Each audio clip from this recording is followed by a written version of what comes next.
हमने पिछले लेक्चर में हड़प्पा कालीन सभ्यता का स्थापत्य कला और एवं स्थापत्य को देखा था। अब हम लोग देखेंगे मौर्यकालीन कला एवं स्थापत्य। ठीक है, और ये काफ़ी इम्पोर्टेंट है। मौर्यकालीन कला में आप देखेंगे एक दरबारी कला है जो राज्य के स्तर पर थी, पहल पर थी, और एक लोक कला है जो आम लोगों की पहल थी। अब दरबारी कला में स्तंभ और स्तूप मिलेंगे। लोक कला में मूर्तियां, गुफाएं और मृदभांड दिखाई देंगे। ठीक है,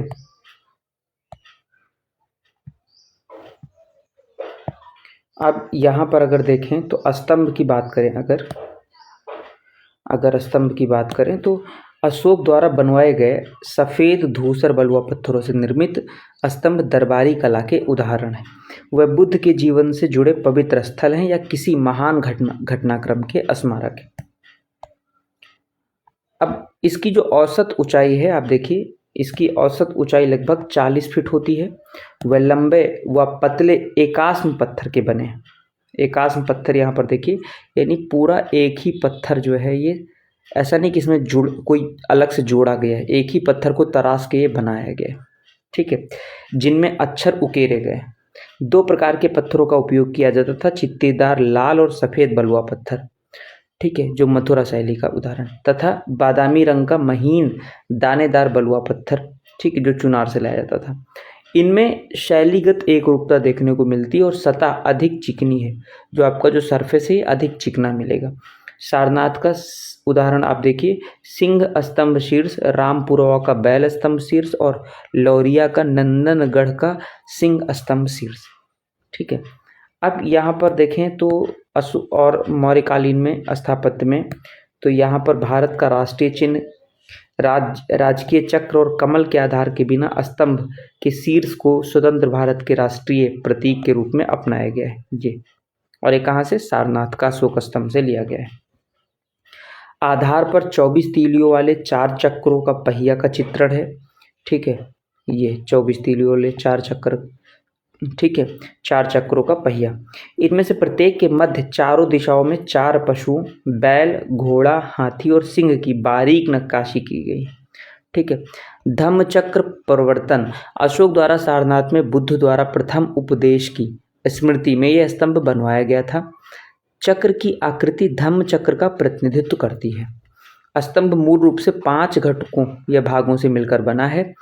पहला है स्तंभ, कमल का घंटीनुमा आधार। इस आधार पर 4 पशु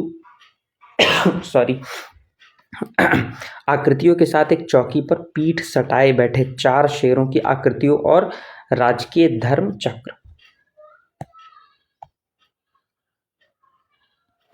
अब यहाँ पर देखिए एक अशोक स्तंभ एकाश्म पत्थर के एक ही टुकड़े से निर्मित पशु मुख्य रूप से चुनार से प्राप्त बलुआ पत्थर से बना है। ठीक है, राजकीय आदेशों के लिए स्वतंत्र रूप से स्थापित किया गया था अशोक स्तंभ। अखामनी स्तंभ के बारे में थोड़ा सा बात करें तो इन्हें बलुआ पत्थर के विभिन्न टुकड़ों को जोड़कर बनाया गया था। ये एकाश्मक है और ये बहुत सारे टुकड़ों को जोड़कर बनाया गया। ये सामान्यतः राजभवनों से संबंधित है।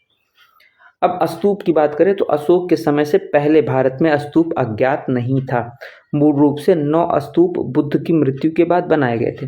उनमें से 8 स्तूप अवशेषों के ऊपर और 9वां स्तूप उस पात्र पर अवस्थित है जिसमें अवशेष संग्रहित किए गए थे।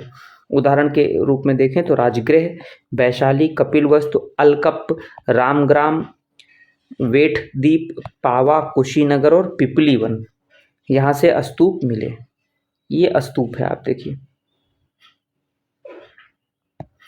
अब इनकी अगर विशेषताएं देखी जाए तो इनमें एक गोलाकार अंडभाग होता है। ठीक है, गोलाकार अंडभाग होता है जिसके ऊपर हर्मिका और छत्र होता है। यहाँ पर आप देखिए हर्मिका और छत्र होता है। ठीक है, कोर भाग जो होता है बिना पकी हुई ईंटों से और बाहरी भाग पकाई हुई ईंटों से, जो बाहरी भाग है पकाई हुई ईंटों से बना होता था, जो प्लास्टर की मोटी परत से ढकी होती थी। ठीक है, ये ढांचा लकड़ी की बाड़ से घिरा होता है जो प्रदक्षिणा या परिक्रमण पथ का निर्माण करता है। 3 छत्र त्रिरत्न यानी बुद्ध, प्रबुद्ध, धम्म यानी उसके सिद्धांतों के बारे में, और संघ उसके आदेशों का प्रतिनिधित्व करते हैं। बाद में प्रवेश द्वार या तोरण द्वार भी जोड़े गए। उदाहरण के देखे तो राजस्थान में बैराट का जो स्तूप है और सांची का स्तूप। प्रारंभिक चरण में बुद्ध को प्रतीकात्मक रूप से दर्शाया गया है। ठीक है, एग्जाम्पल पैरों के निशान, स्तूप, कमल सिंहासन और चक्र आदि। बुद्ध को दर्शाने के लिए धीरे धीरे कथाओं का उपयोग किया जाने लगा। बुद्ध के जीवन की घटनाएं, जन्म, त्याग आदि एवं जातक कथाओं को स्तूपों की रेलिंग और तोरणों पर चित्रित किया गया था। अब गुफाओं के बारे में बात करें तो इन चरणों में पहाड़ों को काटकर गुफाओं का निर्माण किया गया था। दो महत्वपूर्ण विशेषताएं, गुफा की भीतरी सतह को चिकना और कलात्मक प्रवेश द्वार का विकास। ये बहुत ही जो है चिकना, आपको सतह चिकनी यहाँ पर दिखेगी, और जो आपका भीतरी सतह है वो चिकनी है, और कलात्मक जो प्रवेश द्वार का विकास, ये देखिए बहुत ही आर्टिस्टिक वे में जो है इसको दिखाया गया है। उदाहरण के रूप में देखें तो सुदामा और लोमस ऋषि गुफा, ठीक है, गया बिहार के पास बराबर और नागार्जुन पहाड़ियों में उल्लेखनीय पाषाण गुफाएं निम्नवत हैं। ठीक है, अब मूर्ति कला के बारे में बात करें थोड़ा सा। मूर्ति कला में तो सबसे पहले लोक कला आती है। इसे सम्राट द्वारा नहीं बल्कि स्थानीय प्रांतपतियों द्वारा संरक्षित किया गया था। अधिकांश मूर्तियां खड़ी हुई मुद्रा में हैं। पॉलिशदार और परिष्कृत सतह तथा चेहरे पर गाल और शारीरिक बनावट का स्पष्ट चित्रण किया जाता था। ठीक है, उदाहरण देखें तो आधुनिक पटना के निकट दीदारगंज से यक्षिणी की आदम कद की प्रतिमा प्राप्त हुई है। ठीक, ये यक्षिणी की, आप देखिए ये यक्षिणी की प्रतिमा है। ठीक है, अब मृदभांड के बारे में बात करें तो सर्वाधिक विकसित तकनीक उत्तरी काले पॉलिशदार मृदभांड में देखी जा सकती है। ठीक है, उत्तरी काले पॉलिशदार मृदभांड महीन जलोढ़ मिट्टी से बनाए जाते थे। इसकी विशिष्ट चमक और आभा से इसे अन्य पॉलिशदार या ग्रेफाइट लेपित लाल मृदभांड से अलग किया जा सकता है। इनका उपयोग बड़ी तस्तरियों और छोटे कटोरे के रूप में किया जाता था। ठीक है, तो ये आपका हो गया मौर्यकालीन आर्ट एंड कल्चर। उत्तर मौर्य भी थोड़ा सा हम लोग देखेंगे, उत्तर मौर्य युग। अब उत्तर मौर्य युग की बात करें तो गुफाएं जो हैं वो 2री शताब्दी ईसा पूर्व में बौद्ध गुफाओं का उत्खनन किया गया था। सभी चैत्य गुफाओं में पीछे की ओर एक स्तूप निर्मित होता था। गुफाओं में विहार भी होते थे। चैत्य क्या है? बेसिकली चैत्य जो होता था वो भिक्षुओं के प्रार्थना सभागार को जो है शो करता था। जो और विहार क्या है? ये भिक्षुओं के निवास स्थान या विश्राम स्थल को कहा जाता था। गुफा स्थापत्य कला के 3 प्रकार हैं। कौन कौन से प्रकार है? पहला गज पृष्ठाकार छत, गज पृष्ठाकार छत और गज पृष्ठाकार। अब गज पृष्ठाकार छत में जो है छत वाले चैत्यहाल, अजंता, पितलखोरा व भाजा, और जो छत वाले स्तंभ रहित सभागार हैं ये कहाँ पर मिलेगा? थाना नादसुर में मिलेगा। ठीक है, चतुष्कोणीय भवन जिसके पीछे एक वृत्ताकार कक्ष होता था। ठीक है, कोंडी वाइट जिसको कहा जाता था। अब स्तूप की बात करें तो अशोक के समय में निर्मित स्तूप लकड़ी की बाड़ से घिरे हुए थे और बाद में पत्थर को काटकर बनाए गए थे। चारों द्वारों पर अब सुंदर मूर्तियां उकेरी जाने लगी थी। उदाहरण के लिए सांची का स्तूप और भरहुत का स्तूप जो कि मध्य प्रदेश में। मूर्ति कला के बारे में बात करें तो गांधार शैली, मथुरा शैली और अमरावती शैली आपको देखने को मिलेगी। अब यहाँ पर हम देखेंगे सबसे पहले गांधार शैली। ठीक है, गांधार शैली में इसके जो है प्रभाव, बलुआ पत्थर का क्या प्रकार था, धार्मिक प्रभाव क्या था, आश्रय किसने दिया, कौन कौन सा क्षेत्र लगता था और उसकी विशेषताएं, ये सारी चीज़ें हम लोग देखेंगे। अब गांधार शैली जो है वो इसका प्रभाव है ग्रीक अथवा हेलेनिस्टिक प्रभाव इस पर पड़ा है, यानी इंडो ग्रीक शैली कहा जाता है इसको। मथुरा में कोई बाहरी प्रभाव नहीं, मूल रूप से भारतीयों के द्वारा है। और जो वेंगी अमरावती वाला जो रीजन है यहाँ पर भारतीय शैली, पूर्ण रूपेण भारतीय शैली। बलुआ पत्थर का जो प्रकार है इसका जो है ये धूसर, जो गांधार शैली में धूसर और नीला धूसर बलुआ पत्थर का इस्तेमाल हुआ है। मथुरा शैली में चित्तीदार लाल बलुआ पत्थर लगा है और बेंगी में सफ़ेद संगमरमर लगा है। अगर धार्मिक प्रभाव देखें तो गांधार में आपको बौद्ध प्रभाव देखने को मिलेगा और मथुरा में आपको बौद्ध धर्म और जैन तीनों प्रभाव, आपको बौद्ध, जैन और हिंदू तीनों आपको धर्म के प्रभाव का जो भी आपकी इमारतें या बिल्डिंग्स बनी हुई हैं उसमें तीनों का प्रभाव देखने को मिलेगा।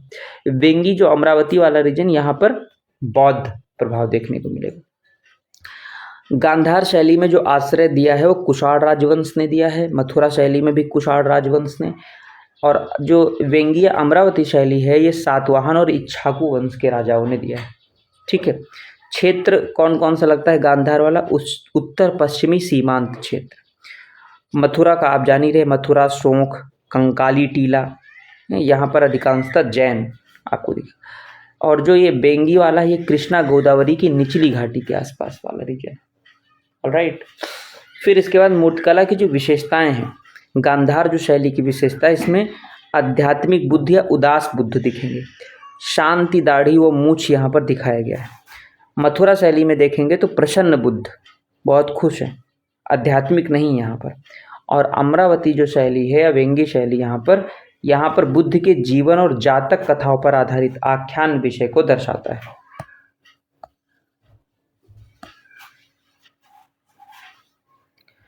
अब जो गांधार शैली है इसमें कम आभूषण आपको दिखाई देगा, लहराते हुए बाल है ना, बड़ा मस्तक, बुद्ध योगी की मुद्रा में विराजमान, बड़े कान है ना, आंखें आदि बंद, उनके सिर पर एक उभार, ये दर्शाता है कि बुद्ध सर्वज्ञ है। मथुरा शैली में सिर पर चेहरा मुड़ा हुआ, पोशाक कसी हुई, ऊर्जावान शरीर, चेहरा लालित्यपूर्ण, पद्मासन में बैठे हैं, अभय मुद्रा में दाहिना हाथ कंधे से ऊपर उठा हुआ है, बायां हाथ बाईं जांघ पर दर्शाता है, टिका हुआ है, सिर है ना, मांसपेशियों को दर्शाता है, बाईं जांघ पर टिका हुआ है, सिर पर उभार है। अब यहाँ अमरावती जो शैली, ये बुद्ध के पिछले जन्मों की कहानियाँ मानव और पशु दोनों रूपों में, मूर्तिकला रचना अधिक जटिल है और उनमें तीव्र भावनाओं को दर्शाया गया है। शरीर को 3 झुकाव यानी त्रिभंग के साथ दिखाया गया है। तो हम लोगों ने मौर्य देख लिया। अब आगे लेक्चर में हम लोग देखेंगे गुप्त काल के भारतीय स्थापत्य कला, इसको स्वर्ण युग भी कहा जाता है। तो इसको नेक्स्ट लेक्चर में हम देखेंगे। पसंद आए तो इसको शेयर और लाइक ज़रूर करें। Thank you, bye bye, have a good day.